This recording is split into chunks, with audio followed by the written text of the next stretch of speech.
Welcome to all who want to reclaim your inner bitch. We are three bitches on a mission to shift long-held societal norms and perceptions on taboo subjects women tend to sugarcoat or let slide because of preconceived fears or repercussions from the good old boy system.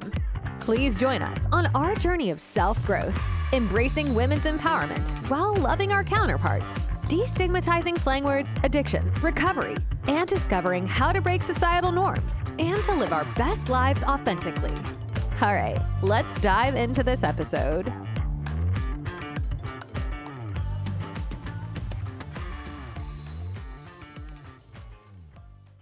Hello, everybody. We are so excited to be with you today. We're grateful to be back together in the studio together and back together as bitches. It's been a hot minute.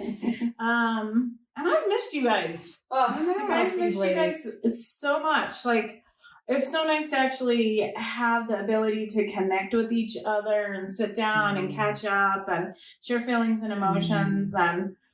And so I just want to kind of jump right into a topic that we actually were given by one of you ladies. One of our listeners. We're so excited. Selene Allred, thank you so very much for asking us to talk about rejection and the damaging side effects that can be caused by it. Because as we've talked about it a little bit this morning, we're all going through something like that right now. Yes, we are. Feeling it at a deep level. So let's just jump in. Fine. Who wants to start? Well, I think it's safe to say that having rejection is part of being human, right? Yeah. Oh, yeah, absolutely. I don't think we're ever free or anybody's ever free from it. Maybe how we deal with it or the ability to have healthy coping mechanisms. Yeah. Well, I think because we're connected, because we are meant to connect with everyone else, rejection is a huge factor for all of us. And none of us escape it. None of us. No, I've felt it since I was young. Yeah. And it's one of those things that the way I had perceived things, not necessarily the way it happened, but one of the things I had perceived growing up is if it's not done a certain way, or you don't act a certain way, or you don't talk a certain way, you will be rejected. Who by those closest to you. Yeah. That's the hard part, right? Yeah. That's the hard part. I think as women, it goes even deeper because of that. We get to this place where our core distortions, which I talk a lot about in my book, right? Core distortions and how as human beings, there's 13 typical distortions that we have. I shared that with you ladies about the distortions. And one of the big ones for us women in particular is the core distortion that says, I must be loved and approved of by every significant person in my life. And if not, it's awful. Yeah. And then another one of our core distortions, typically as women, is I must be thoroughly competent, adequate, and achieving at all times, or at least most of the time in at least one major area of my life. And if not, we feel rejection. We feel it at the deepest part of our soul. And that's hard to come back from. Yeah. Yeah, because it's definitely something I've been going through this month is core wounds. Yeah. And it does. It started young for me. Yeah. Well, it typically starts at a very, very early age, right? When we notice rejection for the very first time, would you guys have a guess of what age that would be? 2? 2. Yeah. 2. Here's why. I mean, think about it. What do we call 2-year-olds? Terrible twos. Terrible twos. Why do we call them terrible twos? They're into everything and touching everything and it's because getting that's reprimanded for it. That's when we assert our dominance. Don't do that. Yeah. That's when we go, you know what? I have an opinion and I'm going to state my opinion. And when we state our opinion, somebody goes, stop that. Don't act like that. Don't do that. And so right then we learn rejection. Yeah. We're not good enough. We're not smart enough. What we do, what we say, what we think, what we feel is not ever going to be enough for someone. Or we've been told we're too much. Absolutely. So there's that big differential, like we're either too much or not enough. Yeah, and I think one of the amazing things is that I noticed between the difference between the three of us is that I'm gonna pull Julie on my side on this one, because I see that she ends up being more like me in this and less like you, which is that you have this amazing gift of feelings and emotions, and allowing yourself to share them and not be judged by yourself or others for sharing your feelings and emotions openly and honestly. I am now, for sure. Yeah. And I've taken a lot of time to not feel like I'm too much. Yeah, and you know what? I know I've always told you this, but I want to tell everybody this. I feel like you sharing your feelings and emotions is your superpower. I wish that I was more capable of doing that wholeheartedly, without fear, without rejection. And I would dare say that, Julie, you feel the same way about that. Oh, yeah, for sure. I'm actually super grateful for it Yeah. because it's actually taught me that it's okay to be vulnerable and it's okay to have feelings and emotions, because it's just something that I've never allowed. And it was interesting, that other night I was on a walk with a friend, and she was asking me a lot of questions about my addiction and, you know, some of the things that led up to it. And it was a really vulnerable moment. And we're walking around the track, and I started getting emotional, and I started having some tears, and I just looked at her. I was like, apparently I'm emotional now. I cried. And she just started laughing and gave me this hug and was like she couldn't believe it. And I was like, I've changed a little. Like that's and it's okay. Like I wasn't apologizing for it, but apparently I have some emotions. And so because I know you've taught me a lot about that, and I'm grateful for that. Yeah. And I know that that's something that I'm really working on myself. And I had a meeting with my son yesterday, and it was a very delicate meeting. I'm not really at liberty to say more about the meeting because that's his stuff. And but I was so proud of him. And I looked at the person we were having the meeting with, and I said, I'm emotional right now. I'm going to cry. Yeah. And I did. And she's like, I'm going to cry now. And it's a ripple effect. Well, it's one of those things that, like, when we start to allow it and it becomes more of our norm, it's not as scary anymore. Yeah. It still feels very vulnerable to me, because it's something that has been instilled from me because of a rejection standpoint, right? Yeah. And this is what, the second part of Saloni wanted us to talk about is the damaging side effects of this. Like why we can't do some of the things that we want to do or feel like it would benefit us to do because of the rejection that we had. Yeah. Like we feel like we have to be tough. Yeah. Well, and I think for me, if somebody sees me where I am vulnerable and I am crying, it scares me, because I have a fear that they'll leave, or they won't want to be a part of me, or to know that inner side, Yeah, I guess I'm emotional. Yeah. And that's the rejection piece. Which is rejection, Yeah, it's a huge piece.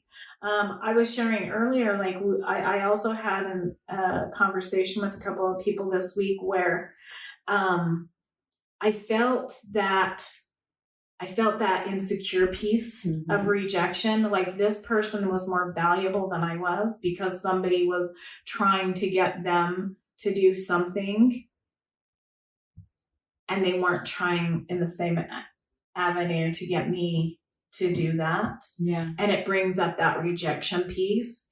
And I had to sit there and I thought about it, and like, sometimes we don't even care for the person or the thing or the event that they're trying to get us to do or that other person to do. It really is about that connected piece, feeling good enough, right? Or even heard. Right. because I can connect with that. Yeah.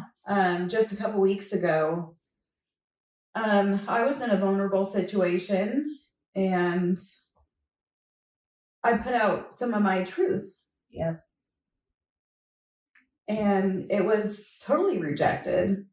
And it was flipped around. And it was made for me to feel bad. And then nothing was even acknowledged in what I was said. It was just turned around and was like, poor me. And isn't that interesting that when we're able to be vulnerable with somebody else and share our thoughts and our feelings and our emotions, and if that doesn't coincide with that other person's distortions or beliefs, that it needs to be flipped and you made to be the bad guy in the situation. For me to feel bad about me having my truth.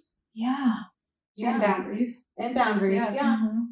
So, yeah. Well, instead of precedents, I mean, as women, I'm going to throw this in here. I hope that's okay. Yeah. I think as women, that happens to us a lot, especially when we're in relationships of any kind with males, because males have a tendency to want to dominate any type of conversation or feeling or emotion and squash it, which can create that feeling of rejection.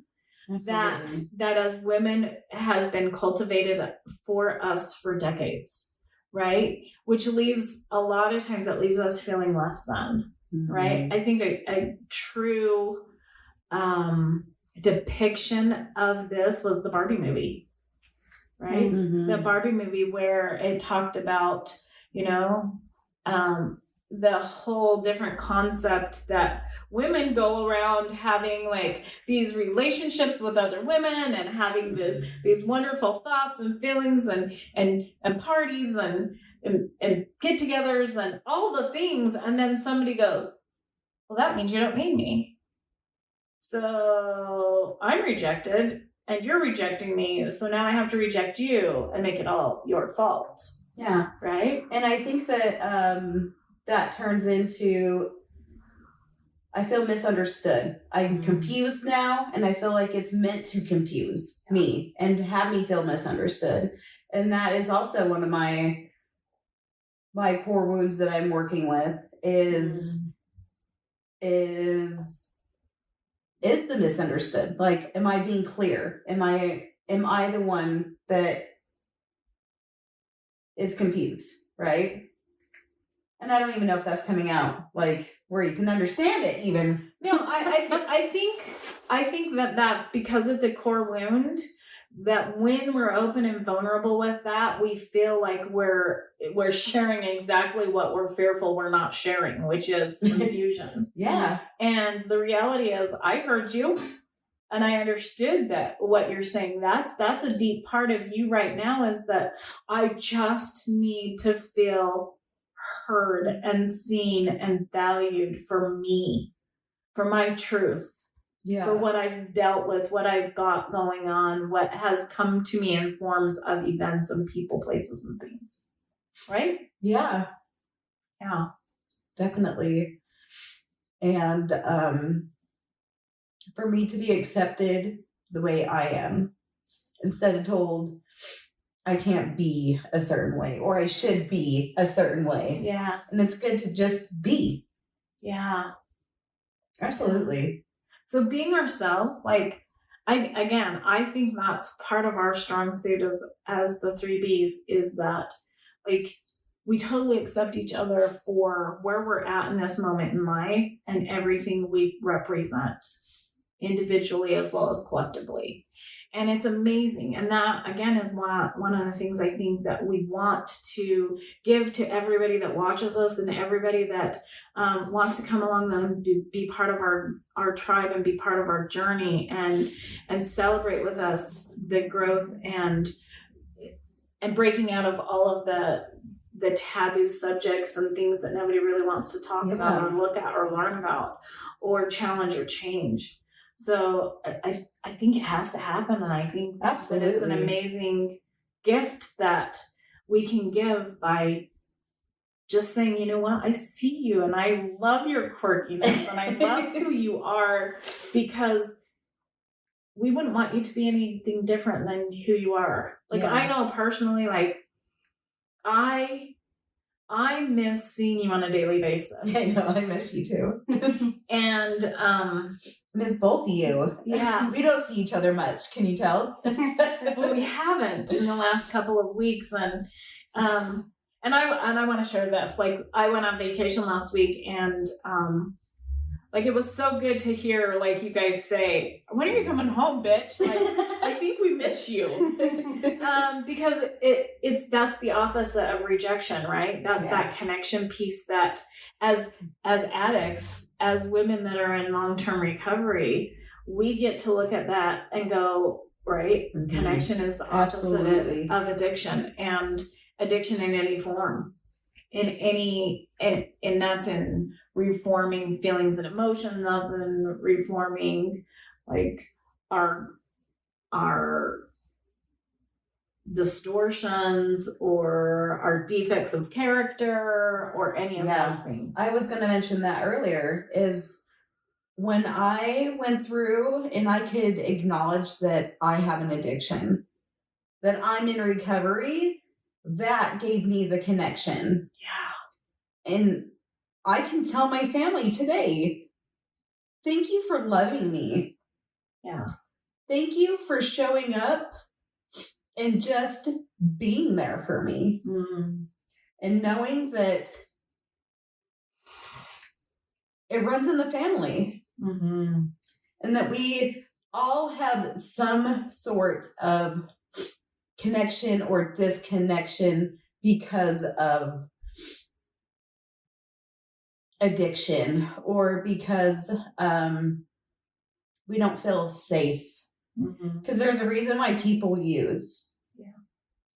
And I will take connection any day over my addiction. And it definitely has humbled me too. Yeah. To be able to stand up and say, I'm an addict, or I'm an alcoholic, or I don't know when too much is too much, period. Because I can. Me and my coffee, man. That's where my my struggles are at today. And it's real. Like, I get to acknowledge when I've had too much food, or I've had too much isolation, any of the things. So thanks for the connection. Yeah. It's awesome. I think that's probably one of the biggest keys or skills or coping mechanisms that you can use with rejection, sensitivity, is leaning on other people, connecting with other people. Yeah. You know, I think for me, at least, that's probably been the biggest part of being able to handle rejection, because like I said, it's going to happen maybe especially if you are rejection sensitive, which I didn't realize it was, but I guess I am. You which do? Me will pull me back from doing a lot of things. Yes. In fact, being in front of a camera, I hate it. Which is another damaging side effect, right? Yes, absolutely. And to be able to go around and be part of family and friends and community, our tribe. Yeah.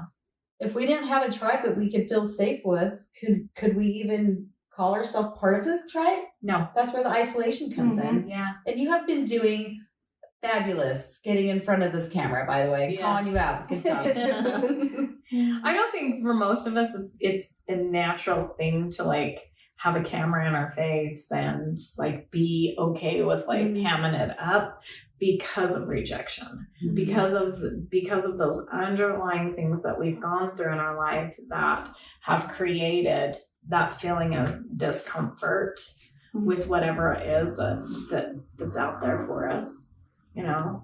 Yeah. I wanted to share this. I've thought a lot about whether I wanted to share this or not. And I hope they're okay with me sharing this. So I have a daughter that's just turned 12. And she's really good friends with your daughter. And, one of the things that I have found so amazing about the two of them is that they can talk about these kind of things with each other, that they can share things with each other that we share with each other. And that just makes me know that, like, as a tribe, we're building a tribe within a tribe. And we're showing them it's okay. And this is the norm. Well, and that rejection doesn't have to be a permanent problem, right? Rejection can be like, oh my gosh, they didn't understand me, or they don't know who I am, and that's okay. I'm just going to move on and find somebody that does, right? So my daughter was saying to me that there's a lot of times where she feels like she annoys people with being herself. Too much. She feels too much. Yeah. And I said, wow, that's really sad. That hurts my heart. And she said, I even feel like that with you sometimes. I feel like I can't be myself and be enough, that I'm annoying you. And I said, never. Like, just be you. Be the crazy, goofy girl you are, and just enjoy who you are in this moment, because the world is sad and it's scary and doesn't have to be, especially when you find your tribe. Yeah. And so I love the fact, like I said, that we're building a tribe within a tribe, like showing these girls that rejection it's going to happen. It just is. It's just going to happen because we all have different personalities. We all have different strengths and different weaknesses. And sometimes people don't understand those. And so they don't know how to go, I accept you for being you, but it doesn't mean I have to be like you. Yeah. Right. And sometimes it triggers other people because they don't feel like they can be it. Yeah. And they want to be. Yeah, absolutely. Yeah, I think it's like, it's really interesting because me and my daughter go walking down Main Street and lots of people, like to take a look. And so I just been messing off. I like to mess off, mostly to embarrass her, to get a little rise out of her, And she said to me, Mom, don't do that. That's embarrassing. And I was like, I'm going to do it and you're going to start doing it. I was like, if people don't like what we're doing, then that's about them. That's not about us. Because we can have fun and we can be goofy and we don't have to put ourselves in a box to please everybody else. Because I think a lot of times we become people pleasers.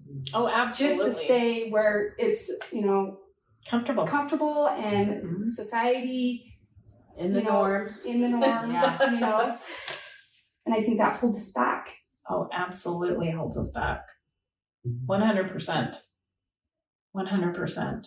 I've definitely always been a pusher of the norm, but I found out that it was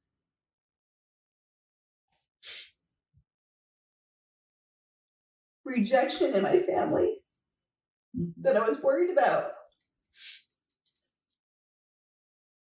And if I was going to disappoint my mom or my dad, and I realized that as long as I'm honest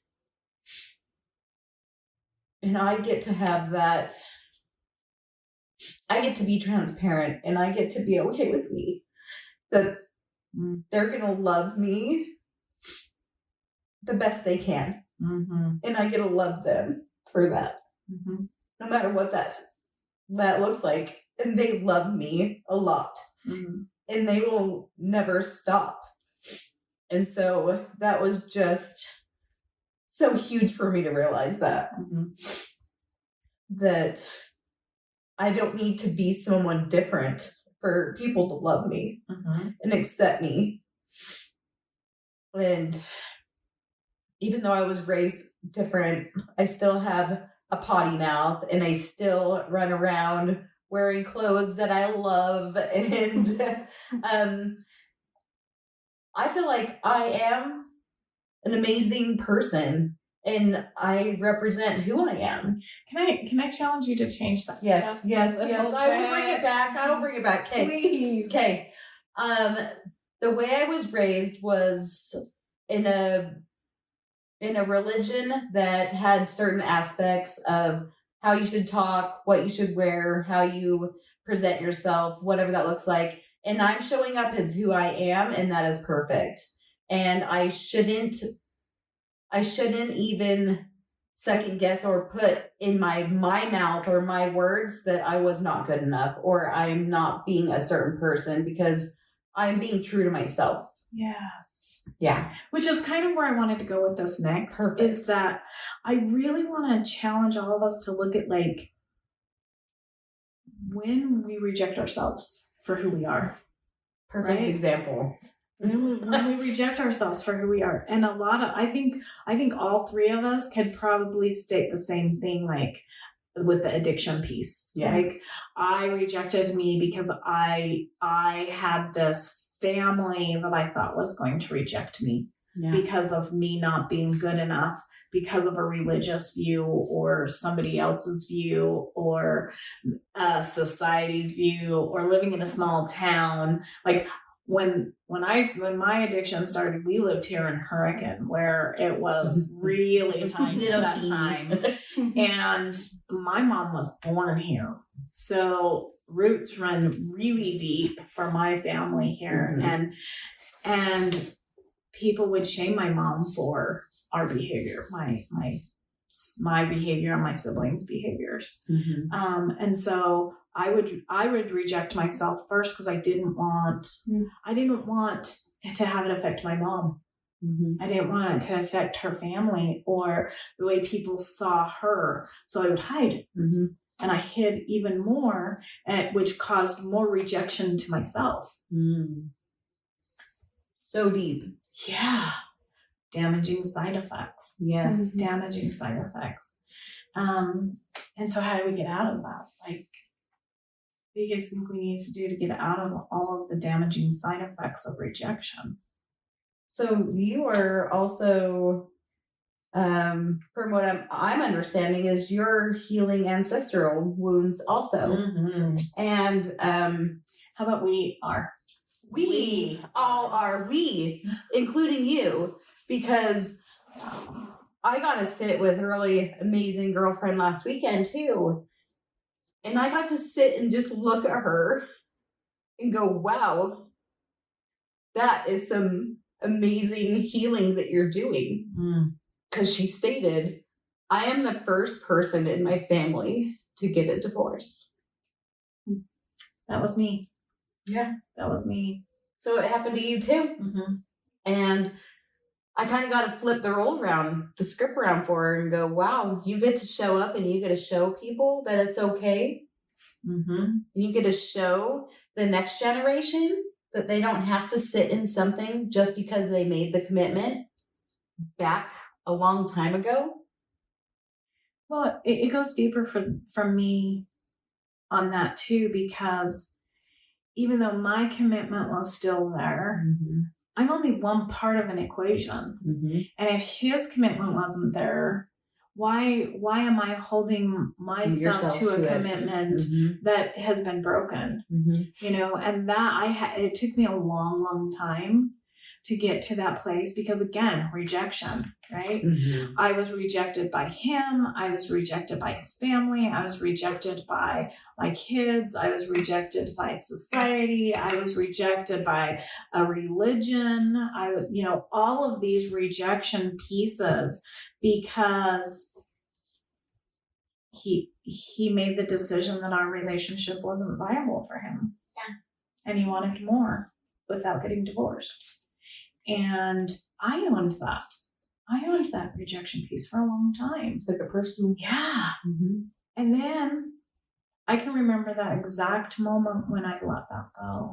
And it was so freeing. And so I want to share that with you guys, if that's okay. So I had left my house, and I brought my kids with me, what I could fit in the back of my pickup truck. And as I was driving away, I just felt, like these big weights. And I envisioned like the ship's big chain links, right? Pulling me back and feeling like if I didn't go back, I was going to be rejected by everything and everyone. And the further I drove, the tighter those chains became. And I remember I was about an hour away from being where I was going to live, and I had this epiphany, like this huge epiphany, and it was just like, I have been rejecting myself. I have been rejecting the fact that I need to be okay being okay, and being okay being divorced. I need to love myself and not have that damaging side effect carried with me. And in that moment when I felt that, I felt the chains break. And I was free. And I've been free ever since. And I can't say that the damaging side effects have completely gone away, because they never will, right? Because they're part of who I am. They're part of my story. They just don't hold me in the grips that they did before, right? They don't hold me in the grips that kept me locked into a marriage that was unhealthy for all of us.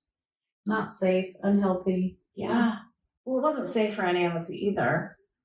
Even my ex, it wasn't safe for him. Yeah. Even though he created the majority of it. I think ultimately it came back down to rejection from generational stuff for him.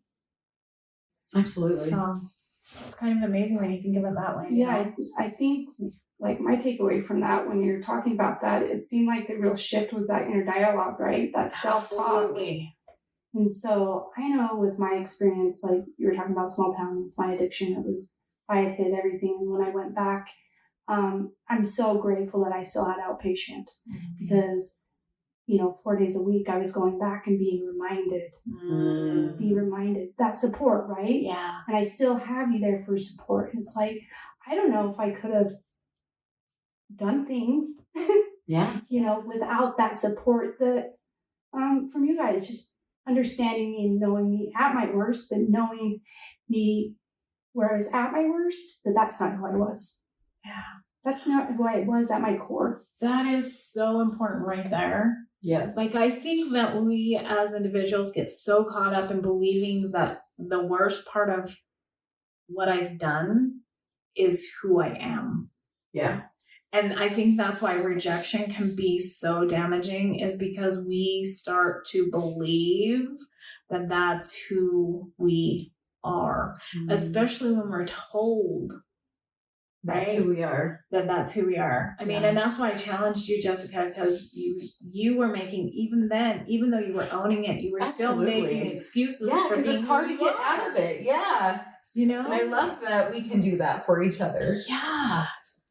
You wear the kind of clothes you wear because you like them and you feel comfortable in them. Right. And if I didn't, I wouldn't wear them. Exactly. And that's not true for me, because I challenge myself to wear things that I'm uncomfortable in. I hate skirts, and I wore skirts for an entire 2-year period of time because I hated them, and I wanted to challenge myself to get more comfortable in them. Yeah. And I do now. I can wear them, and I'm just fine. Yeah. That rejection, and that's great, the inner dialogue that you were talking about. When I was going through my divorce, I was married at 17, pregnant and married at 17. And the rejection I felt at that age was that I'm going to go to hell, that I did something wrong, God doesn't love me anymore, because I'm shameful to not just him but the family and or the community. How do you show up anywhere pregnant and showing at that age, right? But anyways, I ended up being married for about 5 years and 2 kids. So, and it just didn't work out between us. You know, we didn't get to know each other completely. 17 and married, we were both convinced that we were made for each other, right? And that's how it happens.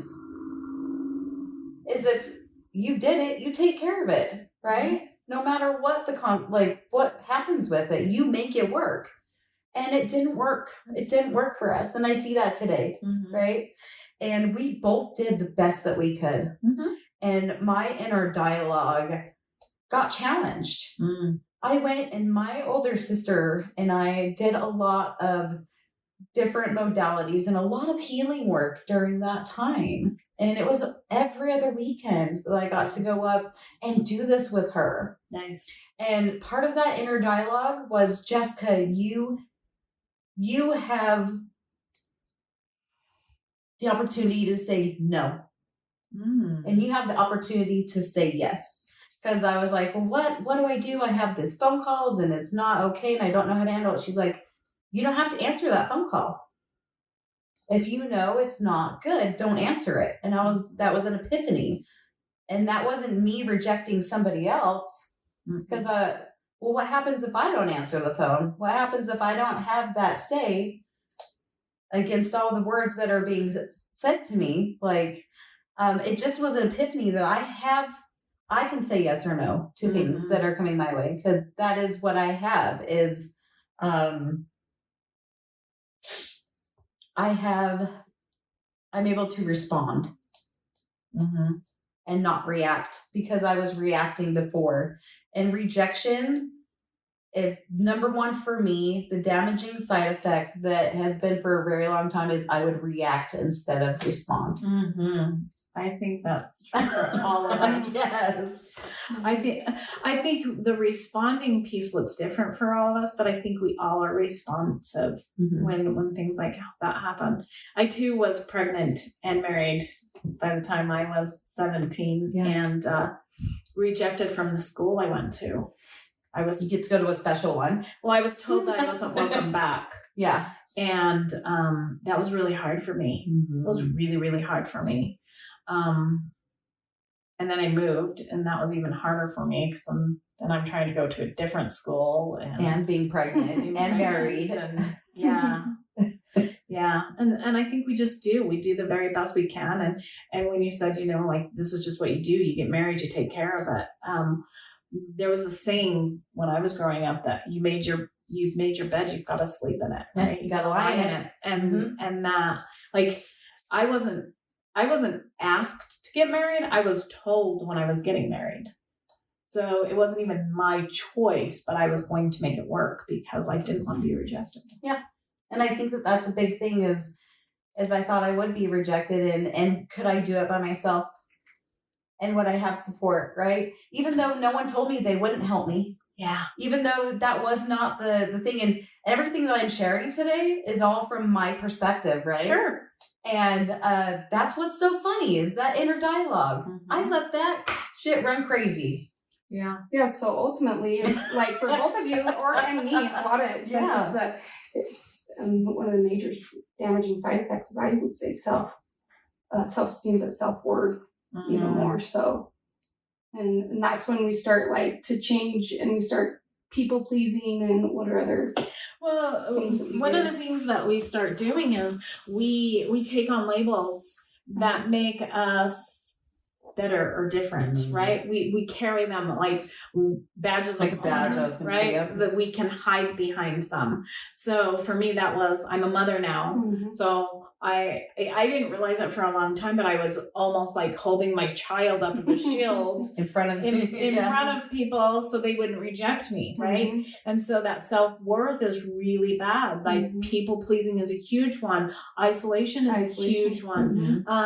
Being caught up in situations that create trauma for us is a huge part of it. Losing our voice. Losing our voice is even worse because we have this belief again that we're going to be rejected because we're not good enough, we're not enough, we're too much, or not saying it right. That's where the confusion comes in for me, is losing my voice. It's, am I going to say the right thing? Are people going to think I look stupid? or say something stupid and how does that make me look? I love that you brought that up. Thank you. Yeah. Because I think for all people, women seem to especially have this struggle with feeling like what we say has value. Yeah. And that it's going to be heard and seen as something that other people can use against them. Yeah. Which is super interesting. And I think over all of our time together, and hopefully it's changed a little bit, my talk to you within, the therapy setting is I would always say, I don't know. Yes. I mean, I forget. I don't know. She would ask me a question. I don't know. And I genuinely did not think I knew. But when I would go home and I'd sit back and I did, but I think I just shut that down.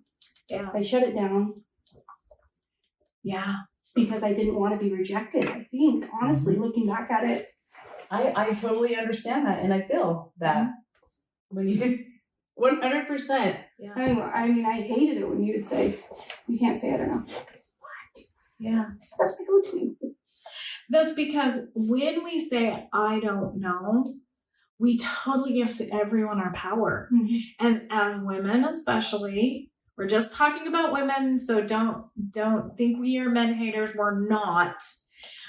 As women, we tend to take the side of not knowing or letting somebody else go out in front because it's a societal thing for us. Mm-hmm. And we've been programmed for it. That the man is like... You go first. Growing up for me, because I'm old, growing up for me, my dad would always say, well, you walk behind me because I'm the man. I'm here to protect you. I'm here to know. I'm here to do. And you're not going to do that. And I speak for the family. Yeah. In fact, I think I shared with you guys, I think I actually even shared with you guys, on my trip, I was in an elevator and there was a husband and wife and a little boy, and they were trying to decide where they were getting off, what they needed to do, and the wife kept saying, I don't think that's right. I don't think that's right. And we're not getting off on that one. And he kept saying, would you just follow directions?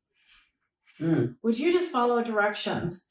And Clint was with me and he finally was he reached over and he touched me because he could sense I'm going to lose it on this man. Because she was trying to not be rejected. She was trying to use her voice and be heard, that she knew what was happening. She knew what was going on. And so that's why I challenge people with, you can't use, I don't know. She knew. And he finally was like, no, we're getting off. You just need to follow directions. And I did really good. I didn't tell the man anything because she used her voice, right? But everything in me wanted to help her not have that rejection. Yeah. And she did. She needed to do it herself. Mm-hmm. And I could have easily said to you time and time again, use your voice. Use your voice. You didn't know how to use your voice until I finally said, you can't use that anymore. You can't do that anymore. Because you do know. We all know. We just don't want to say it because we've been shut down from the start of our life, clear as early as the age of 2, for not knowing, not being good enough, or being too much. And for me, when we talk, I use humor, right?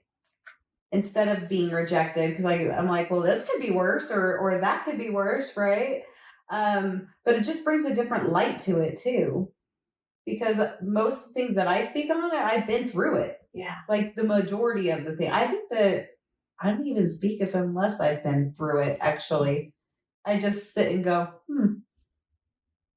I don't know. I think there are times that you feel that you need to share because you've had You've had Similar. knowledge of somebody else going through it. Yeah. So you can see it from There's a different knowledge, yeah. perspective. But I use humor to not be rejected. Sure, I think we all do. And is there damaging side effects? Absolutely. Well, that how is that not? I mean, that's the essence. That's a quintessential essence of damaging side effect. Yeah. Right. In fact, I was in one of the positions that I was in. I would use humor a lot because I needed to have this information, and I didn't want to put it out there in a way that was perceived as, like too strong for a woman, too good, or whatever, whatever. And so I would use humor. Absolutely use humor. I still do today. I know. We had a few months of just nothing but humor. You broke me down. Maybe that's where we had to come from, right? To even start getting enough, what's the word? Confidence to even start having our voice without humor. But we had to come in at a certain way to do it at the beginning. And I definitely feel like humor's been one of my, there's pros and cons for my humor, for sure. Absolutely. I think that is true for everybody. And I know for me, I've used that humor because as a strong woman, especially being in the field that I'm in, that's a male-dominated field, and not necessarily male-dominated field as therapists, but male-dominated in the clinical director piece, right? The upper management piece is mostly dominated by males in our society still. And I think that I've used humor to soften my strength, and there comes a point in time where we just have to stop doing that. And Julie, I think for you've done that in your field too. Like you had to take that little, oh, I'm just a girl, just a woman. I don't know it. I don't know. Yeah. Right? And I don't know if you've gotten this or not, or you've gotten this, because I'm sure you've been considered a blonde at some point too. Wow. For the longest time, what did they always say about blondes? Right? Dumb blonde. Dumb blonde. I always tell people, or must be a woman driver. Yeah. Oh this blonde comes out of a bottle. So watch what you say, watch what you do. Right? I choose to be blonde. So it is something that I think we need to stand up and challenge rejection for what it really is. I love challenges. You too, and I think it's interesting I think you gotta have that awareness. So maybe start with some awareness or looking, because I didn't realize that I struggle with that so much. Yeah. Because if you're not even aware that that's what you're dealing with is rejection, like the fear of rejection, how can I start challenging it? So it is finding those pieces, like you just said, when I would challenge you to say, you can't say, I don't know. I didn't know, really. I didn't understand why. I was but I don't know it. Yeah. And then, 2 hours later, it's like, I didn't know that. Yeah. But that's what I'm saying. That's the awareness, is finding those pieces, those key phrases that you're saying that you later go, why do I say that? My 12-year-old, if I bring it back to her for a minute, she always apologizes. I'm sorry. What we're doing when we're saying I'm sorry is because of rejection. It's the fear of being rejected. So what she's really saying, ladies, I'm going to challenge all of you out there that use I'm sorry for everything. What you're truly saying is, I don't matter. I'm trying to erase me. Please forgive me for being here. And we want you here. We want you to matter. We want you to matter to you. Stop using the phrase, I'm sorry. Use a different sense of something, but notice how often you say, I'm sorry. Can you give some examples? Yeah. That'd be great. I sure can. Yes. So, for instance, if we're going, say we're just going to go sit over there and like I sat down and you were headed to the same spot, and I would say, "Oh, I'm so sorry. Looks like we both wanted to sit in the same spot. Here, let me move." Great minds think alike. So, but that would be me saying, I'm not worthy. I'm not good enough. I've been rejected Here, you before. take Please don't reject me. Yeah. Please take it. Mhm. And it's the same with like any kind of thing. Oh, my daughter does it with everything. Are you mad? I'm so sorry. Mhm. Why are you sorry? Oh, I didn't do my homework. I'm so sorry. Oh, just go do your homework. Mhm. Right? Or I'm sorry I didn't put that in the right place. It could be anything. If you're saying I'm sorry, if it's not something that you intentionally did that you need to apologize to somebody for, you're using it because of rejection. If I was to say my bad, is that the same Same thing? thing. Oh, I gotta work on Same that. thing. And My bad. My 16-year-old son says that I hate that. about everything, and I challenge him to it all the time. Like, don't Yes. use that. And he's like, Mhm. my bad. Mhm. Like, because what he's really It's slang. It's all it is slang. well, what he's really saying is like, I've learned that this is a cool way to say I'm sorry. Yeah. Right? Yeah. And I'm like, but why are we saying that? My bad. And if we're sorry, shouldn't we be, when we say we're sorry, we should do something to correct the behavior if it is? Yes. So are we just saying it? We're to saying Say it. Yeah. Yeah. well, why we're saying it is because we truly believe that we're not worthy. Mm-hmm. That we need to be removed from the situation, that we're not good enough, that we've been rejected. Mhm. And so when we're saying I'm sorry, the only time we need to say I'm sorry is if I have done something that I need to apologize for. That's damaging or, Yeah. And so that's a huge one. I don't know is another big one. I don't know. We do know. We know. Mm. That's definitely something I need to have a challenge on Yeah. for sure. Because again, mine come out in humor. I'm sorry. Mhm. Or I don't know. Yeah. Mhm. I get kind of bitchy. Weird, right? Every once in a while. And I use the humor with my husband. And because he's always like, I want to be cute with you. And for so long, the first couple of years of my recovery, I didn't have humor. Mm. There was nothing. I was dry. Like I was still figuring out life sober. Like Mhm. there was no humor in anything. I was like, you want me to do this forever? Right? Like it's funny now because I get it, right? I've been through it. And now I'm trying to like throw in some humor and I'm not getting it correctly all the time. Like, Yeah. so challenges are great for me. Yeah. Another one that I really want to point out is when we let people talk bad about us, talk down to us. That is a huge piece, ladies. Don't let that happen. Don't let anybody talk down to you. We absolutely 100% teach people how to treat us. And So is that rejection on self when you let other Yes. people? Okay. Well, it's rejection on self, but it's also stemming from being rejected in the past. And the reality is, for a long time, like, again, I'm going to pull it back to women. Women were taught, we were really groomed for taking a back seat and only having men be the ones that were out front and center. In so much that in school, learning how to address an envelope, the correct way to address an Mr. envelope was and Mr. and Mrs. Mrs. And then not your name, his name and his last name. So your name didn't ever even go on there. Talk about rejection.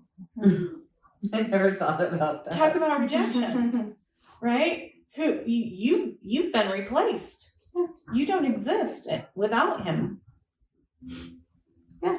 And so it really is about bringing it back and going, how am I rejecting myself because I've been rejected in the past? And am I going to allow somebody to reject me by allowing them to talk bad to me? So if you're not part of the deconditioning, you're part of the conditioning. Yes. I'm just gonna go back to that every time. Yes. I love that. And we need to. We don't know until we know Yeah. to do anything different. So just because we've done it in the past doesn't mean we need to continue. So the challenge for this week then is to actually find your statement that you use to reject yourself and allow others to reject your ability, your thoughts, your emotions, your voice, whatever it may be. Julie was able to share what hers was. Mine has been a lot of different things over the years, and I'm finally in the place where, you know what, I'm good with me and I ain't going to let you reject me. If I find that I'm being rejected, I leave the situation. And then I take that step back and I look at why I allowed that to happen again. Because we're going to have that repeat and repeat as we move forward in life. We're going to have things that come up for us. People say things or do things or whatever. And again, say it again. If you're not part of the deconditioning, you're part of the conditioning. If we don't challenge it, then we're saying it's okay. And if it's okay, then we're going to let it be okay for us. We're going to let it be okay for our kids. We're going to let it be okay for my grandkids. And I'm sorry, ladies, but I'm not willing to do that anymore. Yeah. I'm not. We need to find our tribe. We need to be in our tribe. We need to own how we can hold each other up and allow the best part of who we are to vibrate so highly that nobody else can take that down and reject us or allow us to reject ourselves. I love that. And I know that what I've been working on is I'm fierce. I got a fierce energy behind me. And sometimes that leads to me being rude or how instead of responding, I react. And so what I'm working on now is realizing that I'm being a jerk. I can be a jerk sometimes and I can say that. I think we all can. Yeah. And so how am I going to respond with love the way I want to be talked to? That's how I look at it. How do I want to be talked to and be called out lovingly and not take things personal? But how can I do that to somebody else? I want to clarify something here, though. Please. I want you guys to know that it is okay to be fierce. It is okay. It is. It is okay to state your truth, and it is okay if other people think you're being mean or rude. Yeah. Because what they're experiencing is not necessarily your truth. That's so right. The reality is your truth is your truth. Your truth is your truth. My truth is my truth, and it may not be factual. May not be factual. All different. It may be something all inclusive, all a piece of yours, a piece of mine, a piece of each piece of everyone's. That may be the factual, but my truth is absolutely valid. Your truth is absolutely valid. So when it comes across as being fierce, being mean, being rude, whatever that looks like, if that was not your intention, which sometimes it has been and sometimes it hasn't been. don't let that have a long hold on you. Yeah, feel it and let it go. Yeah. Thank you. And that's hard. And I got to experience that last week. So thank you. And it pays off to have a tribe where I can be like, man, bitches, this is what happened. Right? Yeah. So, welcome to our tribe. Yes. I want to share one thing. We're in the midst of creating a retreat. And so stay tuned. and look for more details because we have some amazing things in the middle of my floor right here in the studio. We have some sound bowls. Oh, they're so pretty too. Maybe we'll scan over there for a second so y'all get to look at how beautiful they are as we're signing off. But stay tuned because it's just one of many things that will be offered at our retreat coming soon. So stay tuned. We're so glad you're here with us. Please pass us along to all those other bitches that need us, and we need them. We love you all. We're glad you're here. From my heart to yours. From mine to yours. Yeah, the same. We love you, and we look forward to being with you next time. Peace out. Thanks so much for tuning into this episode. If you've enjoyed what you've heard, please feel free to rate, subscribe, or leave a review wherever you listen to your podcasts. That helps others find the show, and we greatly appreciate it. Once again, thanks for listening, and we'll catch you in the next episode.